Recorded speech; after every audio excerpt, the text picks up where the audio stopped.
What about Toronto cultivates an independent, do-it-yourself mentality? I don't really know.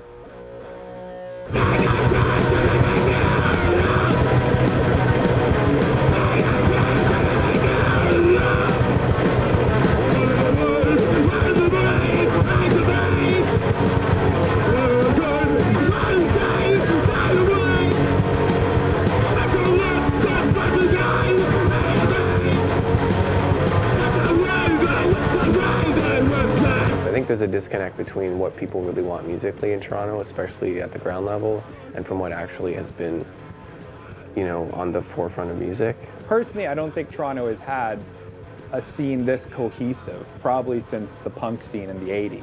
We love this place. The people, the food. I would pick the people over the food, probably. I feel like it's the smallest big city like I've ever kind of been in. Through doing Weird Canada, I've noticed the kind of interconnectedness. It's really active, and a lot of it is really high quality. You see a great show, and I think it ups the level. Everybody's kind of making their own effort from the grassroots rather than it being like a well-funded machine. There's just a lot of hard-working people who want to play music or make their own T-shirts or go, do their own tours. People putting on shows together. Yeah, it just feels really good to be making music here.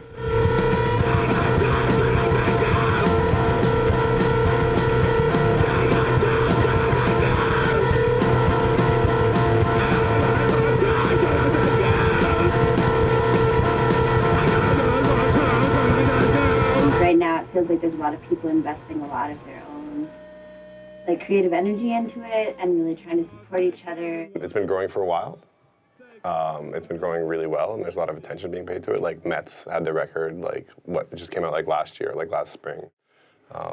So it could keep growing. I mean, there's lots of people making music. I have toured a little bit, and it does happen. Every once in a while, people come up and they're like, "What is going on in Toronto?" Every time I hear that, it kind of reminds me, "Oh yeah, there's some really good stuff going on there," and there is. Without a doubt. I don't know why. Why does the roving eye of the media decide to descend on Toronto?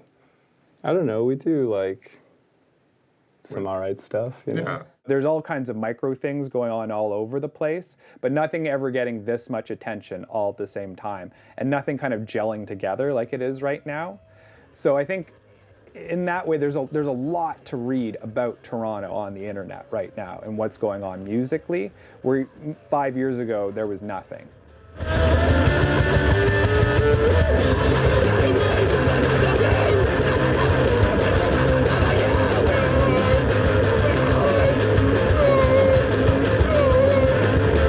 Should I start? Okay, go ahead. I'm Johnny Dovercourt. I'm one of the founders of Wavelength, which is a community-oriented nonprofit concert series based here in Toronto. And I'm a programmer for Wavelength. I'm also the assistant music editor for Weird Canada, the music blog. We all share the same kind of audience, and we were competing with each other, and we want to just, rather than do that, sort of combine our efforts. Bridge building has been kind of what we've been, we've gained a kind of reputation for, and what we always think about was to sort of, connect all the sort of smaller pockets of cool activity and trying to bring them together under one banner. Toronto is sort of from a historical urban planning perspective, a city of neighborhoods. So I'd say that Toronto is defined by these little pockets. There's this kind of little rectangle that everybody kind of lives in, and there's a bunch of stuff going on there. And, after a couple of years, you can't go out without running into people that you know. Once you sort of find a way in, it's almost like an instant family. Everyone's very, very welcoming as soon as you find out where they are. Really just the art scene and the music scene are all about relationships and relationship building and community building. So, every time we sort of work with an artist or, work with a different venue or co-presenter, we're just sort of, creating a relationship and building a relationship and nurturing that relationship just for the betterment of the community. It's like someone to look to for oh, you believe enough in this to put it out on vinyl or put it out on tape or CD or whatever. It's like, okay, that means it's really worth something.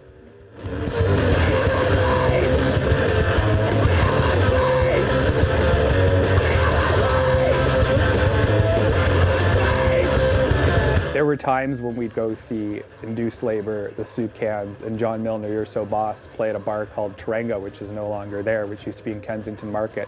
And there was nothing going on like that anywhere else in the city. And we knew it probably more so than they did, I think. Like a decade ago, it was far more of like an indie rock centered scene. And then I'm not sure, people started just like liking louder music, more aggressive music, weirder music, noisier music. And yeah, it's a really great community for that because we've got lots of labels supporting us, lots of people coming up to shows, lots of people making music. It's pretty awesome for that right now. The whole learning curve over the last 3.5 years has been finding out how to get exposure to these records, not just in Toronto, but abroad, and just make people pay attention to this kind of music, really. I think bands like Mets sort of open the floodgates for that again, and that kind of music has always been going on, but right now people are sort of into that for whatever reason. We're, very proud of Canadian music. We love Canadian music most of all, and push that forward as hard as we can. We're coming into coming of age. I think that it also kind of speaks to the amount of things that are going on in the city and in Canada as well, because at the time that we started, a lot of these bands were budding, which many people, not just us, feel was really the catalyst for this huge scene that's emerged in Toronto. It's gotten to a point where people are figuring out how the back end works, and they're figuring out how to actually do the same things that the industry was already doing, but for mainstream artists. So everybody's kind of being able to push through the same channels that big music gets put through. I think that's basically it, is everybody's just working really hard and doing it right and doing it legitimately.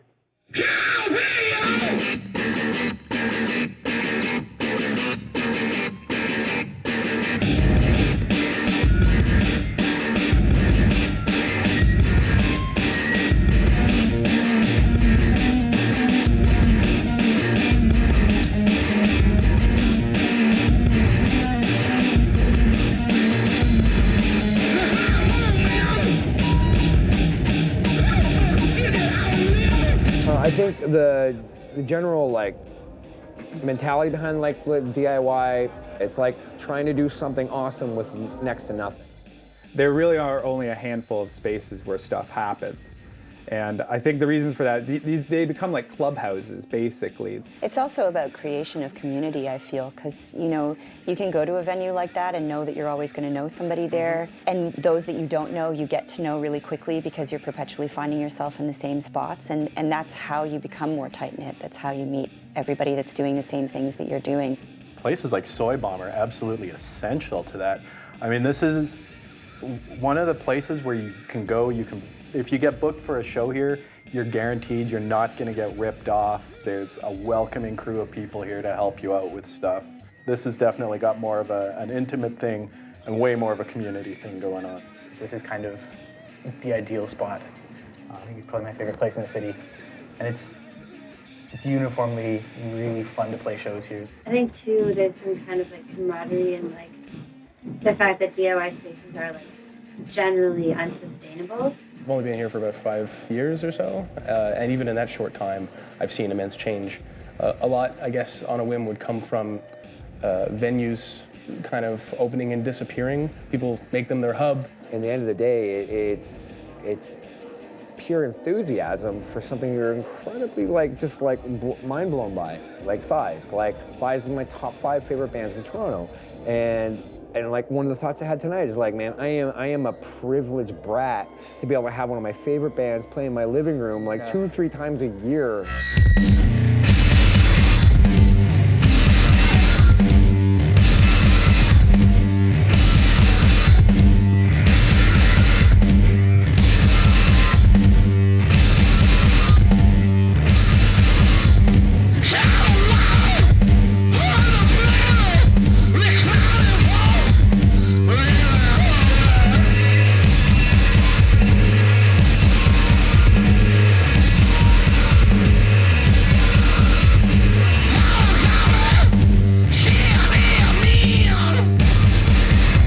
Personally, I would never have met, I don't think, these guys if it wasn't for the garage. The big thing was 2 years ago was the garage, Jude's Garage. 2011, that place was so integral to so many things and so many people. Denim and I used to run the garage, and it was a space on Cecil Street that was in the back garage of the house that I lived in. And it was full of shit and like garbage beforehand. Not actual shit.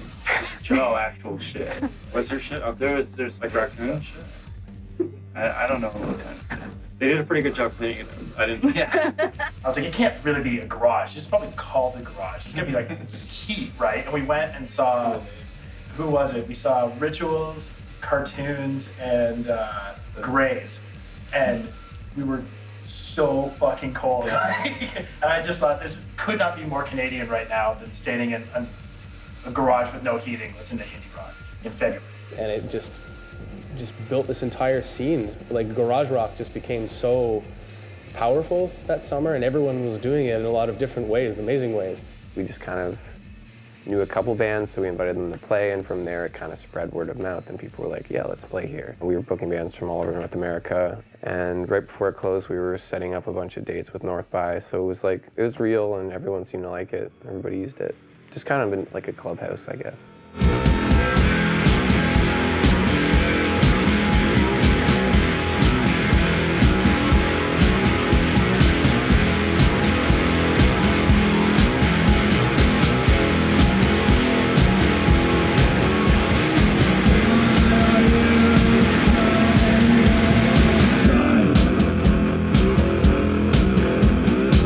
Everybody started igniting around us at the same time. I don't know if one thing caused another thing. I think, in fact, one of the great things about the changes that have happened in the music industry as far as major labels and how little they mean now, it's not just great for the independent labels like ourselves that have actually managed to carve out a niche, you know, in spite of Sony.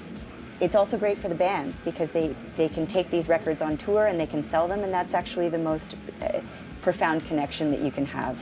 Well, like we played, for example, in like Quebec City, and there was this kid that you were interacting with, like, yeah, that was like wicked. he came to the show, he like bought our merch.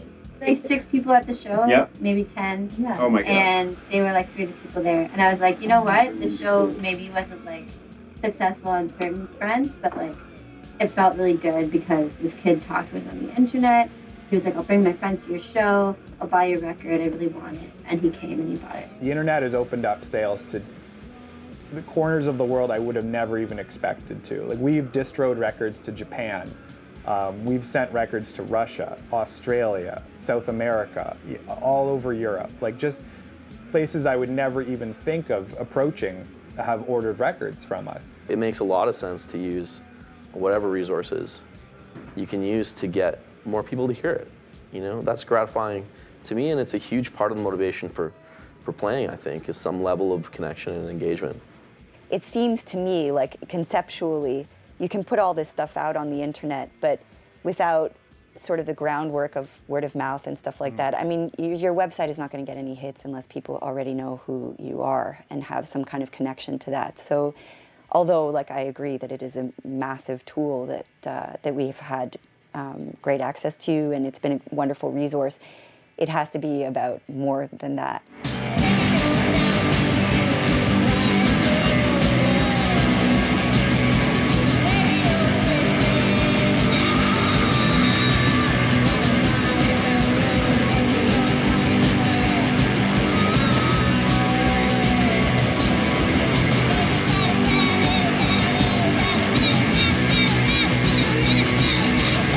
The idea of what it takes to be a successful band now is a totally new concept, I feel like. And that's part of what's so exciting about doing this right now, is it feels like you're doing something really important. Everyone has the feeling that you're doing something really important, even if, you know, sort of the major industry could care less about you. People are just doing it for fun and passion and like real cultural value rather than just to make money. I think it's a great way to change the focus from like actually making a living at it, which I don't think many of the bands that we know will ever do, to making it about fun, making it about, you know, art or like an experience, as opposed to, you know, breaking even, which is a struggle. Ultimately, like, if you're making music, if you're making music art, you're doing it because you're compelled to. So when their focus is not on like selling themselves as a product and more as just selling themselves as something fun to participate with, then the music's better, the art's better, the less money is spent on fluff, and more money is spent on content. There's so much good stuff going on right now. And I don't know, I'm just really proud of a lot of friends that are making music right now. I'm happy to be making music in the city right here, right now. What I love about Toronto is the few individuals that are out there that are willing to say, fuck it, I'm gonna try something different. I don't care what people think. It's just built up of artists that are tired of seeing the normal and trying to push for something different.